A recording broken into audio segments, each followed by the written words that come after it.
김민석 후보자 스스로 국민의 눈높이에 맞지 않아 송구하다고 인정하였듯이 김민석 후보자는 국무총리로서 자격이 없습니다. 그럼에도 김민석 후보자에 대한 임명을 강행한다면 사회적 갈등과 국민 통합에 큰 방해물이 될 것이며 결국 이 정부가 몰락하는 서막이 될 것입니다. 김민석 후보자가 국무총리로서 부적격한 이유는 차고 넘치지만 그중에 대표적인 10가지를 들어보이겠습니다.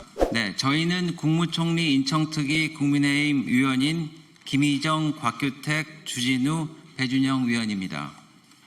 지난 이틀간 김민석 국무총리 후보자 인사청문회에서 국무총리로서의 자질과 수많은 의혹들에 대한 후보자의 소명은 없었습니다.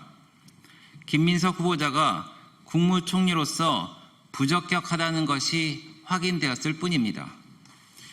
기본적인 역량은 찾아볼 수 없었음은 물론이고 우리 사회의 기본 가치와 국민들에 대한 존중조차 찾아볼 수 없었습니다.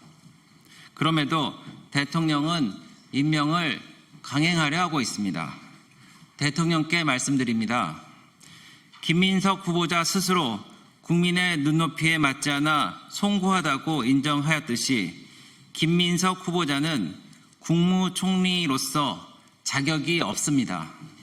그럼에도 김민석 후보자에 대한 임명을 강행한다면 사회적 갈등과 국민 통합에 큰 방해물이 될 것이며 결국 이 정부가 몰락하는 서막이 될 것입니다. 국민 여러분, 국무총리로서 기본 자질과 능력이 모자라고 국민 눈높이에도 부족하다고 스스로 인정하는 후보자를 국무총리에 임명하는 것이 맞는 것입니까? 이 정부가 부적격 후보자를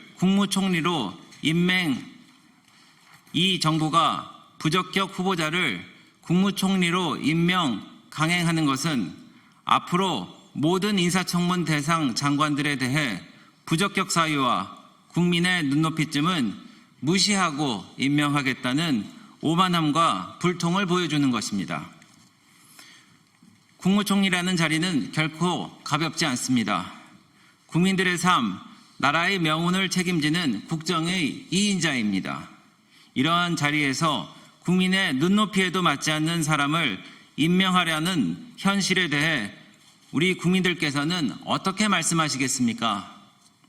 김민석 후보자가 국무총리로서 부적격한 이유는 차고 넘치지만 그중에 대표적인 10가지를 들어보이겠습니다.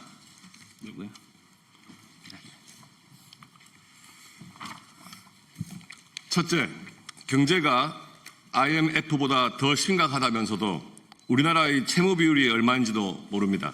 나라 살림이 어떤지도 모르는 후보자에게 나라 곳간을 맡길 수 있습니까?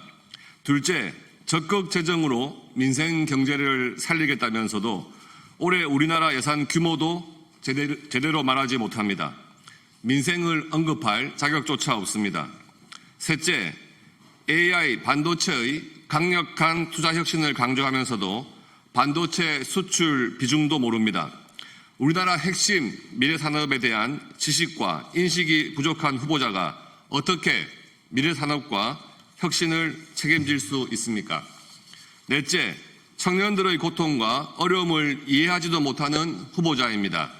청년이 어려우니 부모가 더 일했으면 좋겠다는 후보자는 우리 미래를 이끌어가야 할 청년들의 삶과 세대 간 통합을 말할 자격조차 없습니다.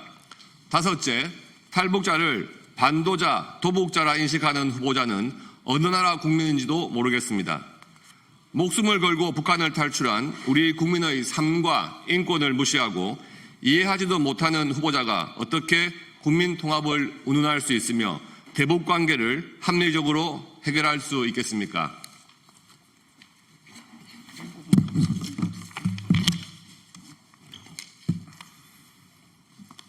여섯째, 반미 전력에 미국 비자 발급이 거부된 이력이 있다는 후보자가 국제 외교를 책임질 수 없습니다.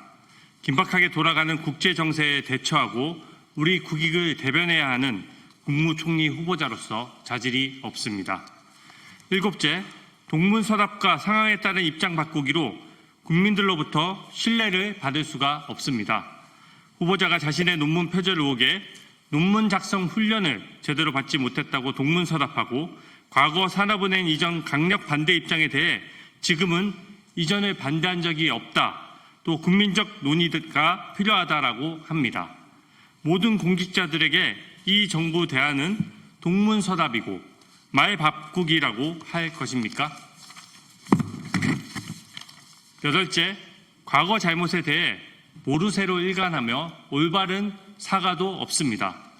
과거 5.18 전야제 룸살롱 사건에 대한 사과 의사와 역사인식에 대한 질문에 술을 못한다, 간 적은 있다는 모호한 말로 변명만 늘어놓는 후보자가 어떻게 국민들께 진정성 있는 국무총리가 될 수 있겠습니까? 아홉째, 출처를 알 수 없는 의혹투성이인 돈으로 살아온 후보입니다. 유학비를 배추 농사에 투자해서 충당했다라고 하고 근거도 되지 못하는 수억 원의 현금 수입들이 있었다라고 합니다.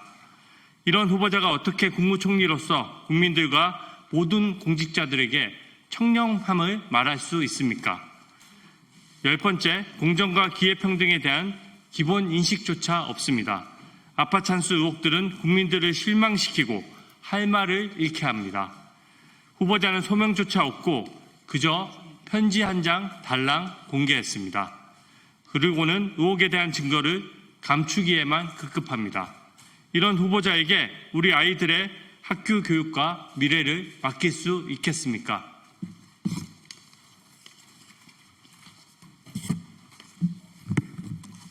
존경하는 국민 여러분, 경제, 외교, 교육, 국방은 물론 우리 청년들과 미래에 대한 올바른 인식도 없고 의혹만 쌓아가는 후보자가 국무총리로 임명되는 것이 합당합니까? 이재명 정부와 여당 그리고 김민석 후보자에게 강력히 경고합니다. 김민석 후보자의 임명 강행을 중단하시기 바랍니다. 후보자는 본인의 말대로 국민의 눈높이에 부족함을 인정하고 스스로 물러나십시오.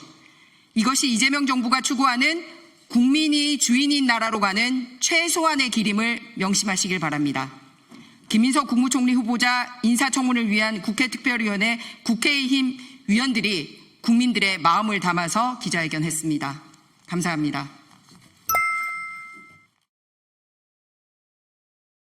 이번 소식도 유익하셨나요? 매일신문 구독하기로 더 신속하고 정확한 정보를 받아보실 수 있습니다.